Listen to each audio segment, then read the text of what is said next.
你挖完鼻屎的时候别往我身上抹，知道吗？哎，副堂在那儿呢。走吧。一会儿别乱说话，知道吗？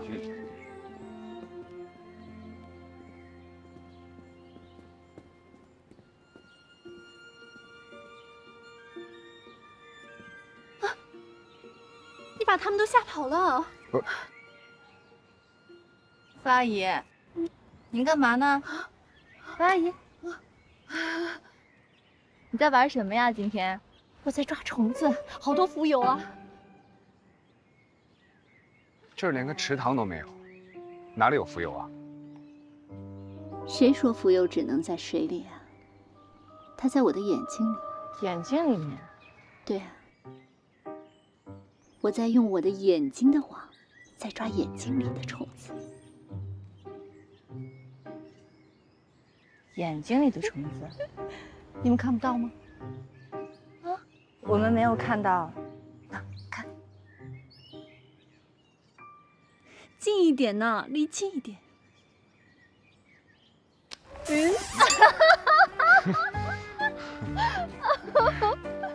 傅阿姨，您又开始取笑我了，调皮了是不是？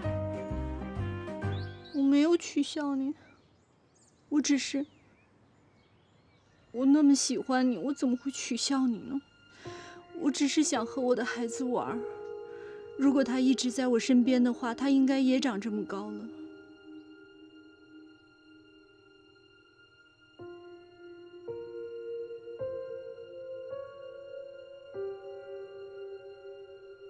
你是我的孩子吗？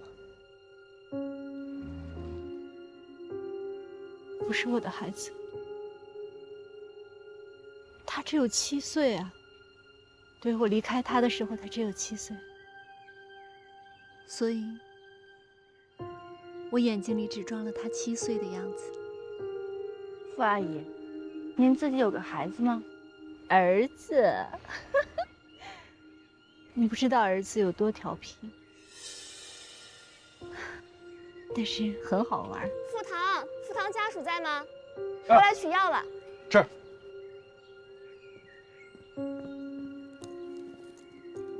傅阿姨，接着说啊，我听着呢。然后呢？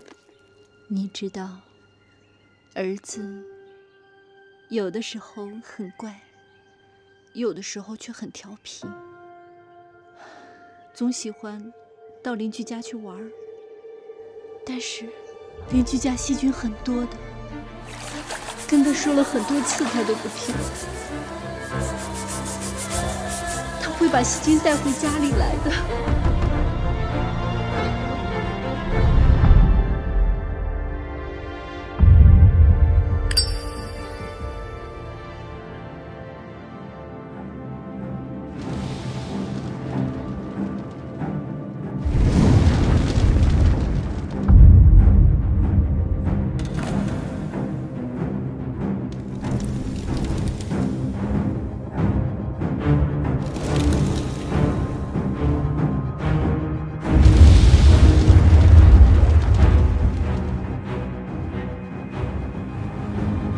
虽然说是个男孩子，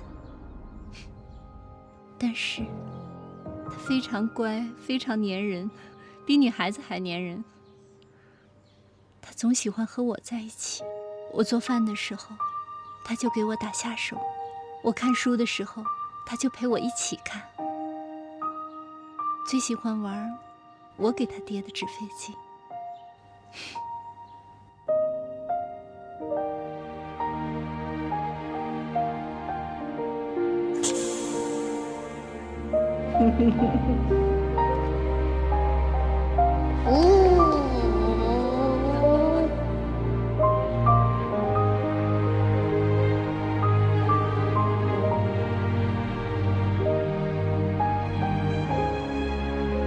妈妈，我好爱好爱你。妈妈也好爱好爱你。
怎么了？发生什么事儿了？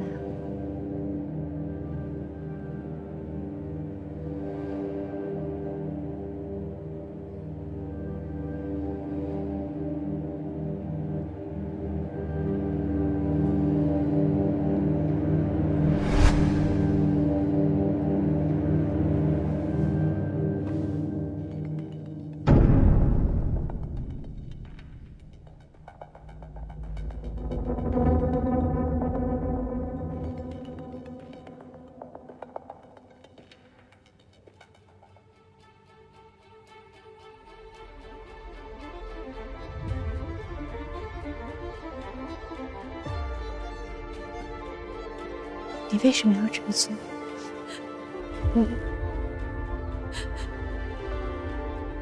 你是不喜欢玩纸飞机吗？啊？不喜欢和我在一起玩吗？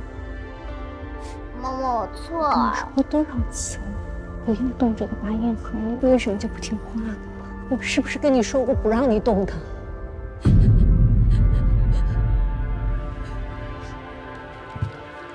你不喜欢它，你就别玩了。你出去吧，我想一个人待一会儿。你出去啊！你别抱着我，你出去，你出去好不好？你别抱着我，你别抱着我！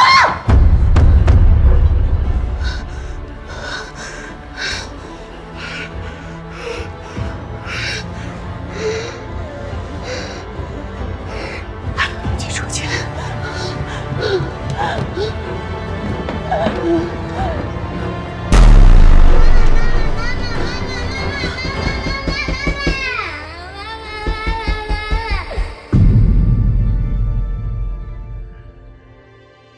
我是不是很可怕？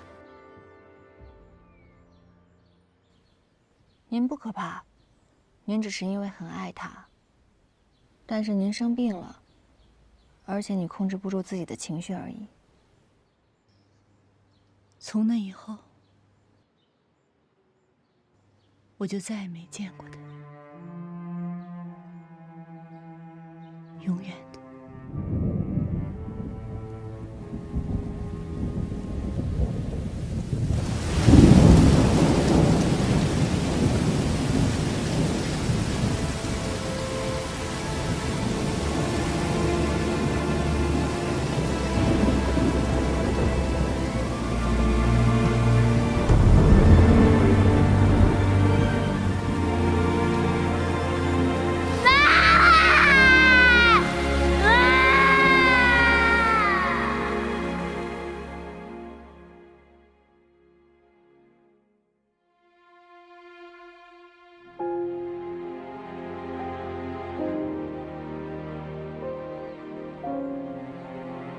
您是说，当时是那孩子的养父把您弄走的？是的，他的养父把我送去了精神病院，我和我的孩子就再也没见过面。不过，这样的选择，无论是对于他还是我，也许是最好的，也是最合适的选择吧。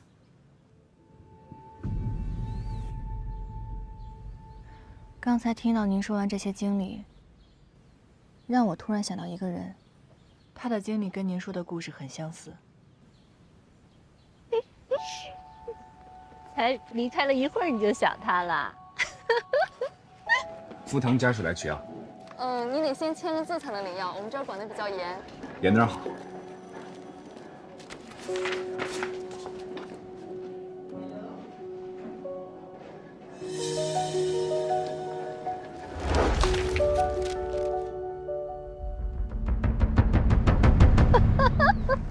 不是他。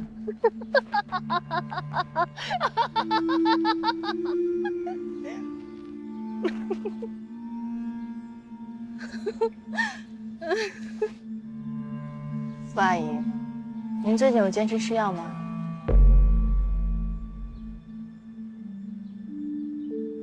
你是觉得我复发吗？如果您不坚持，长期稳定的用药物治疗，双向情感障碍很容易复发的。我知道你又想说我情绪不稳定，我都已经听腻了。人生如浮游，一往不可攀。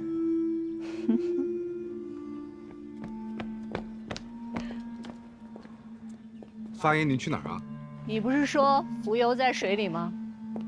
前面有一片湖。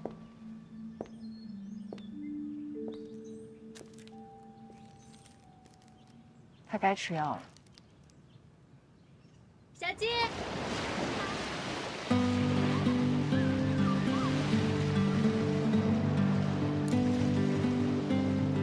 你还是不化妆好看。我怎么都好看。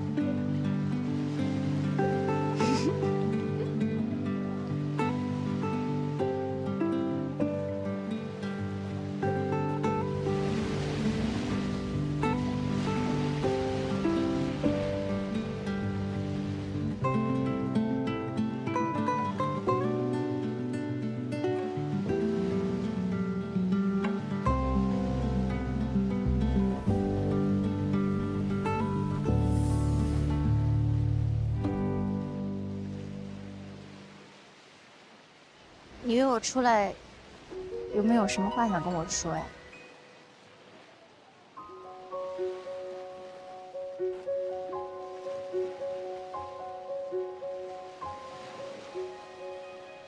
哦，换上运动装，跟我沙袋跑。什么？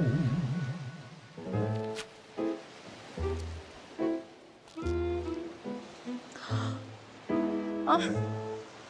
人家都亲我，不能剧烈运动了，早无力了。你说啥？没啥，跑就跑，谁怕谁啊？这个能不绑吗？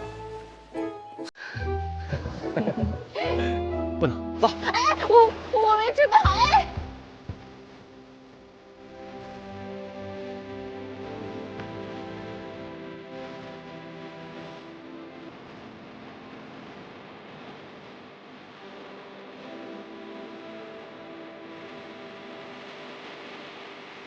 调整呼吸啊！不行了，我跑不动，我跑不动。哎，我说那么多项目，你为什么非要带我沙袋跑啊？这是我业余爱好啊。沙袋跑可以增强腿部力量，追捕嫌疑犯靠的就是力量和速度。我又不用追捕嫌疑犯。那我不是怕嫌疑犯追你吗？我都累成这样了，你怎么跟没事人似的？你看看你这都……啊！你过来，你让我掐一下，你让我掐一下，你别跑，你让我掐一下。闹着玩儿。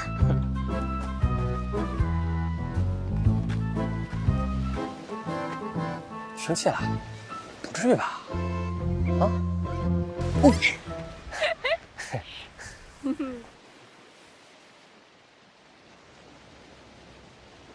那个怎么回事啊，这个就是执行任务的时候不小心受伤了。不过你放心啊，有趣的灵魂，保存完整。疼不疼啊？不疼，就是落下疤不长头发了，怪难看的。不难看，谁说难看？你这个叫光荣的伤疤，别人想踢还踢不了呢，多酷啊！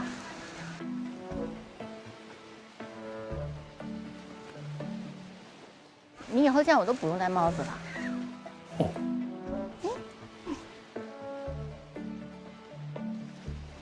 那我们接着跑。不，我没准备好呢。哎，我行，休息一下，休息一下。哎，我不跑了，我不行了，啊，我累死了。丽丽，你自己跑吧。你怎么放弃了？啊？你不应该是这么容易放弃的人啊！我是，你不要怀疑，我是沙袋跑，我举双手双脚放弃。那好吧，那我们换下一个项目啊？还有项目啊？嗯。什么项目？防身术。防身术？我学这个干嘛呀？你不是在我身边吗？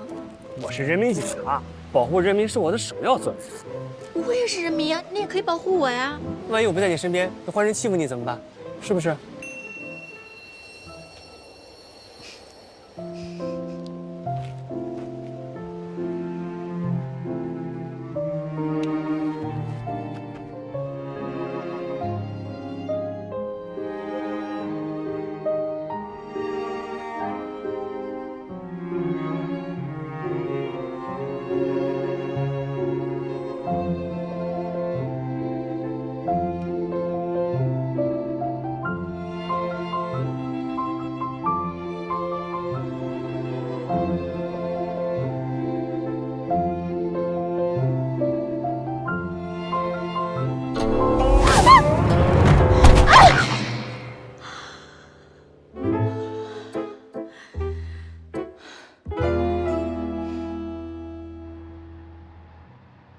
何端，我刚才在取药的时候，在取药的登记表上看到了姬教授的名字。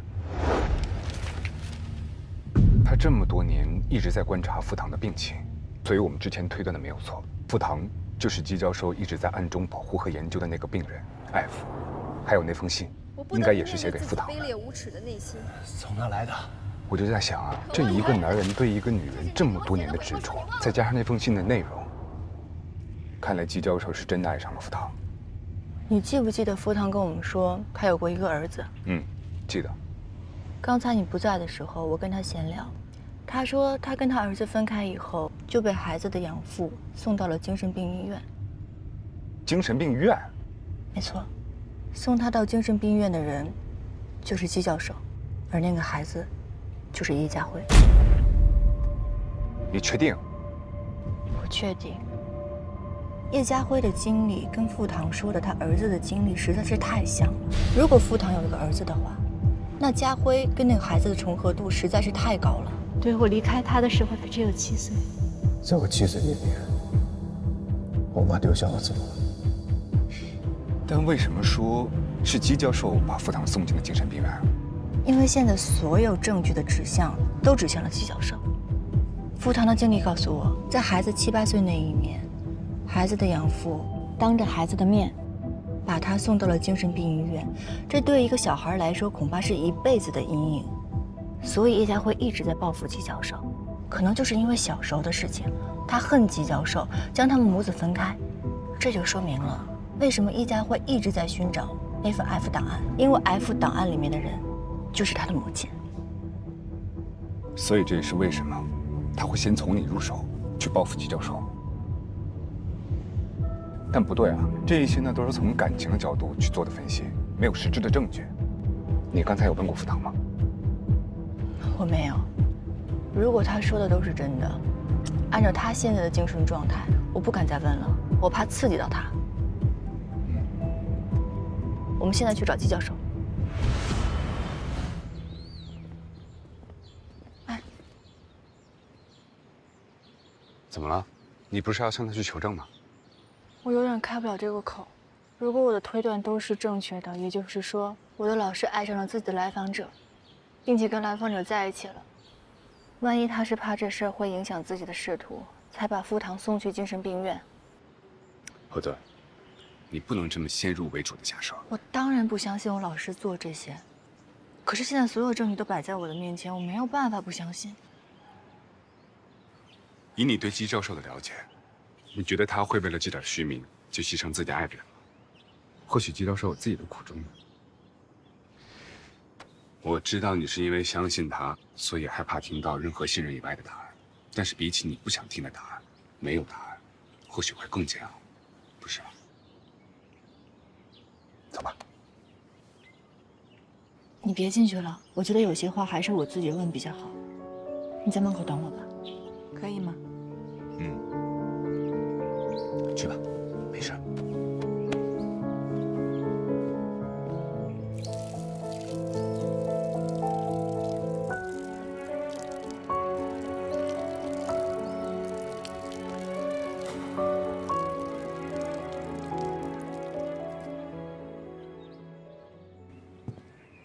教授，你怎么来了？我来看看你。哟，我怎么把茶用来浇花呀？你等等啊，我再打点水去。哎呀，你看我这脑子。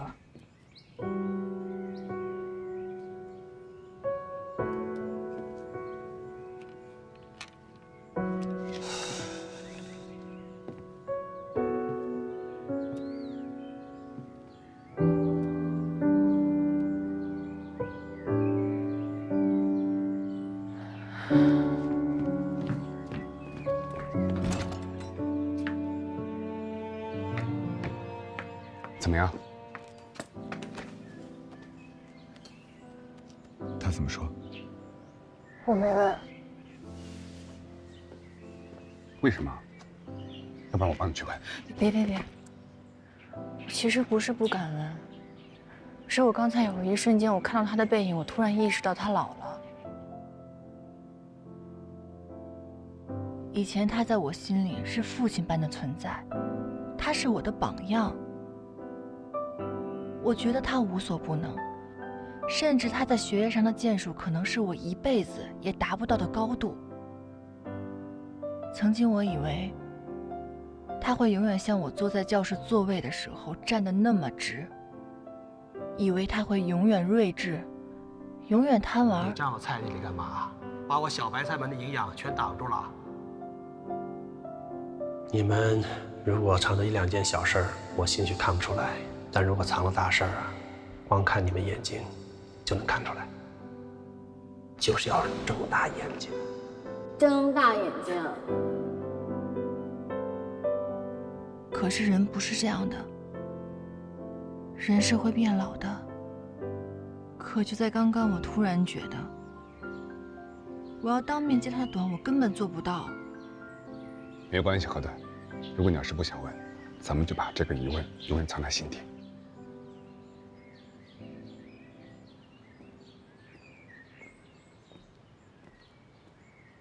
教授，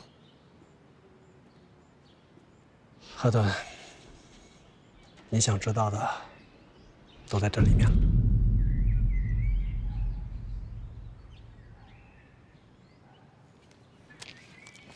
这回你可以仔细的看，看不懂的再来问我。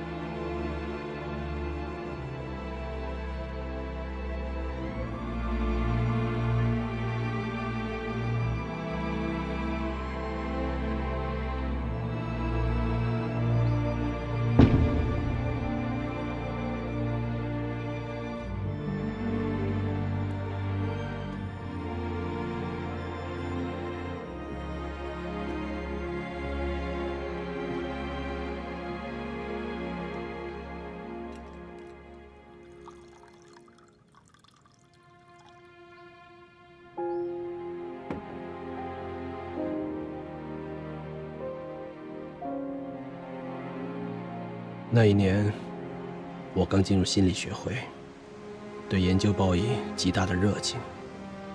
当时有一份特别的咨询委托找上了我。患者患有长期的双向情感障碍，并因此引发了非常严重的洁癖。他抗拒与人接触，时而出现冲动和攻击行为，时而抑郁不发。久而久之，他习惯性地把自己关在房间里，很少与外人接触了。委托人没告诉我的是，患者是名美丽的女子。那天下午阳光很好，照着她踩的梯子回望我的身影。我并不知道，这样的画面在往后的几十年中，将会反复不停地出现在我的梦里。啊，对不起。顺序别错了。什么？我是说，那摞书的顺序别摆错了。第一本是《山海经》，第二本是《封神演义》，第三本是《广陵散记》，第四本是《西游记》，第五本是达尔文的《物种起源》。麻烦你按顺序摆放。这达尔文的《物种起源》为什么放在这书里啊？因为物种起源也不是什么正经的科学。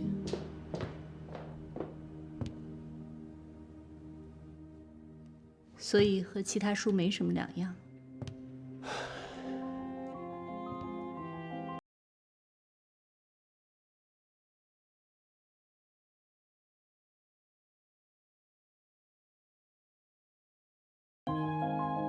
你好，我是季明聪。没有人告诉过你吗？我从来不和人握手，即便你带着他。我知道，但也可以试试。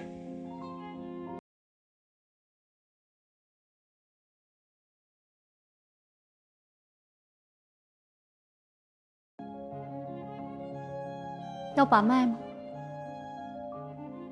不用，你每天把自己关在房子里，这是为什么呀？斯是陋室，惟吾德馨。我这是一个王国，这里什么都有，有花草书，还有音乐。我就是这里的国王。啊，我还有一个士兵。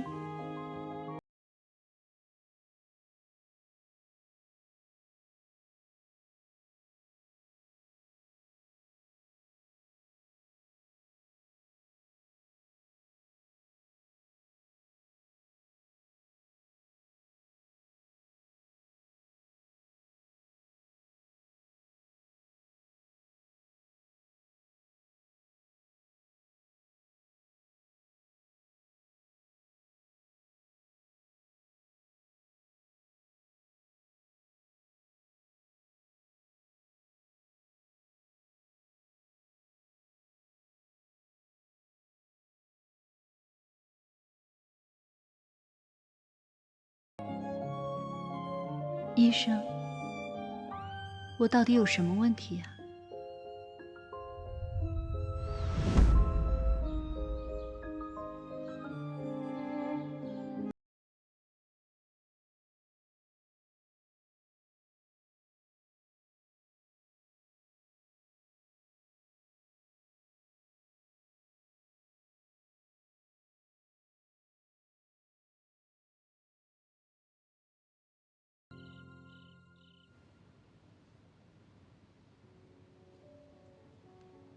怎么会尝试这么多精神药物？这不像老师的风格。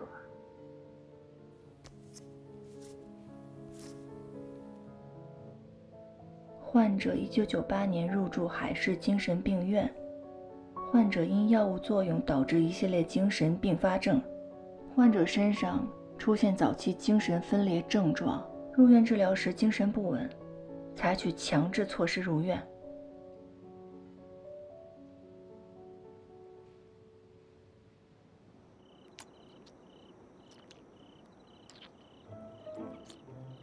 快递，放着吧。放着。杵着干嘛？晒月亮啊！进来呀！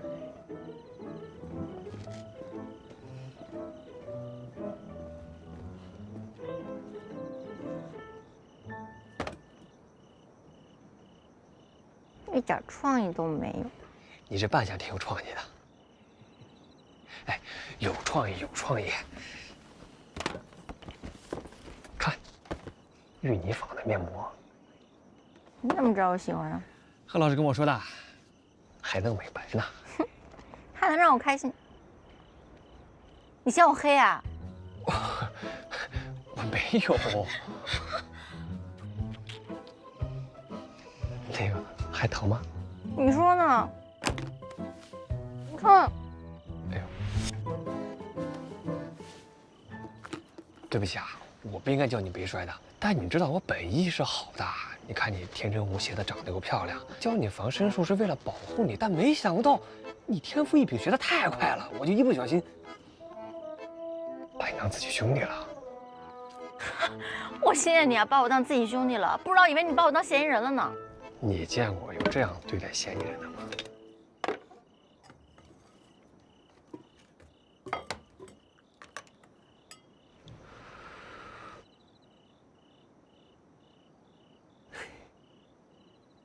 好啊，还挺好喝。什么糖啊？羊骨、鸡骨还有猪尾巴。你把这么多骨头炖在一起，你不舍得给我吃肉啊？我没有，这不骨头有营养吗？是吧？吃啥补啥嘛。来，我怎么觉得你是骂我呢？慢点，慢点。这汤是我妈熬的。你妈熬的？嗯，那个，你有时间吗？我妈知道我有喜欢的人了，想见一见你。我这样怎么见他们呀？没关系的，我爸妈特别好相处，不会对你挑剔的。而且我爸妈已经夸你很多次了。嘿嘿。那行吧。这么快就见家长了？嘿嘿。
家辉，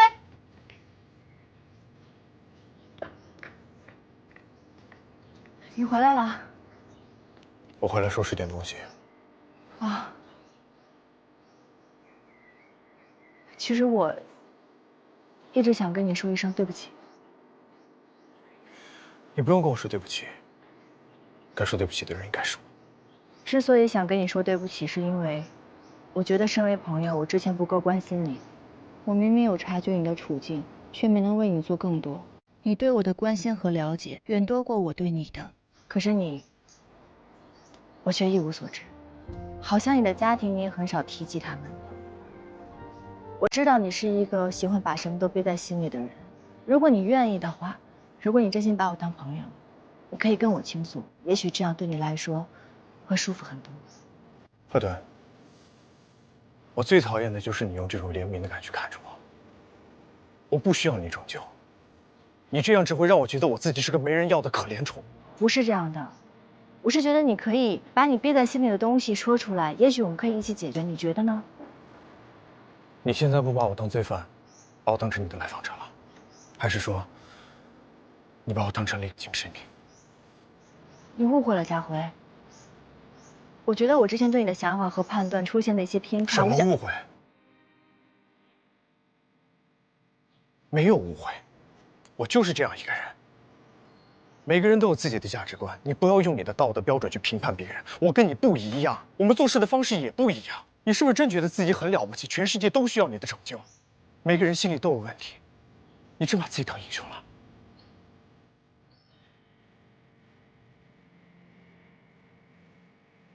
好吧，我相信你做这些事情都是有原因的。你现在最好的方法是把内心积压那么久的情绪给释放出来。当然，如果你不愿意也没有关系。如果我刚才说的话刺痛了你，对不起。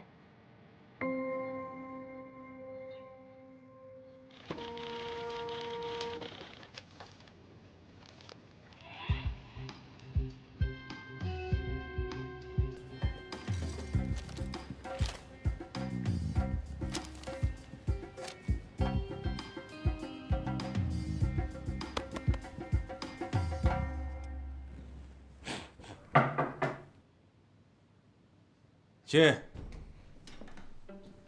哎，开业啊？拿的什么呀？您看一下。新形式新包装。你现在得先想着怎么改变这个局面，你这翻天覆地呀，什么都敢提呀！哎呀，我知道我现在提什么要求都是没有资格。但是这个新形式我确实是想了很久，不破不立，我希望您再支持我一次。说说。我想做一个90年代的经典故事的投稿板块，根据听众的投稿呢，去做一个实地的调查，然后再找一些比较符合年代感的实地线索，从挖掘跟探索的角度，抽丝剥茧的给观众一个还原，给到观众一个身临其境的参与感。你是说前几年那个叙事性的故事那个节目模式呗？那早就饱受诟病了。听众刚听了几天，越听越没意思。从我的经验来判断呢，这些节目被诟病的原因是因为他们的故事是胡编乱造的。我认为只有真实的故事才可以打动人心，但是现在真实的素材往往是不够的。为什么呢？因为没有人愿意露脸去暴露自己的隐私，所以这也是咱们节目的一个优势。还有一点，简重点说，我们只做一个主题：时间遗忘的爱人。谢谢。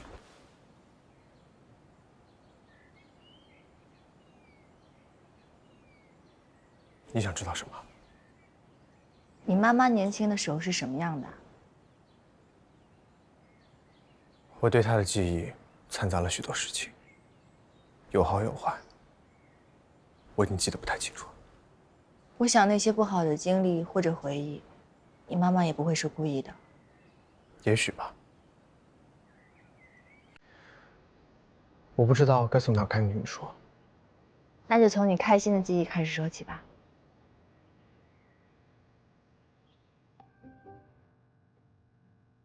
她在我的记忆里总是很美，是她叫我拉小提琴，给我读睡前故事。就算我调皮，满屋子跑着飞纸飞机，她也总是笑着。她很聪明，这世界上好像没有能难倒她的问题。别人都觉得她很脆弱，但她在我面前却表现得很坚强。虽然用他自己的方式。你吃不吃？还不吃到一边去！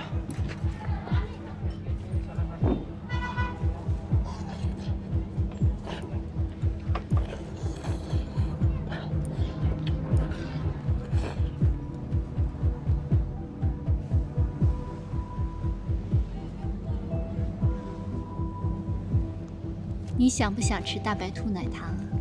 这2颗糖就归你了。现在闭上眼睛，从1数到10。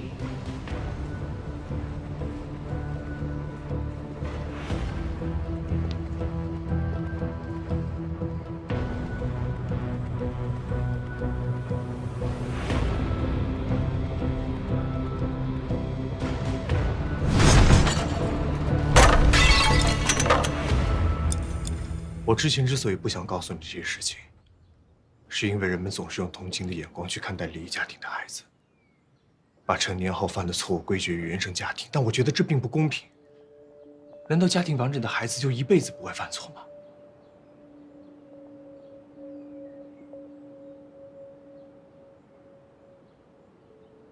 我不需要你们的同情。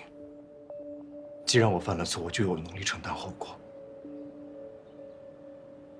我也不需要你的原谅。我不会原谅你犯的错误，至少现在不会。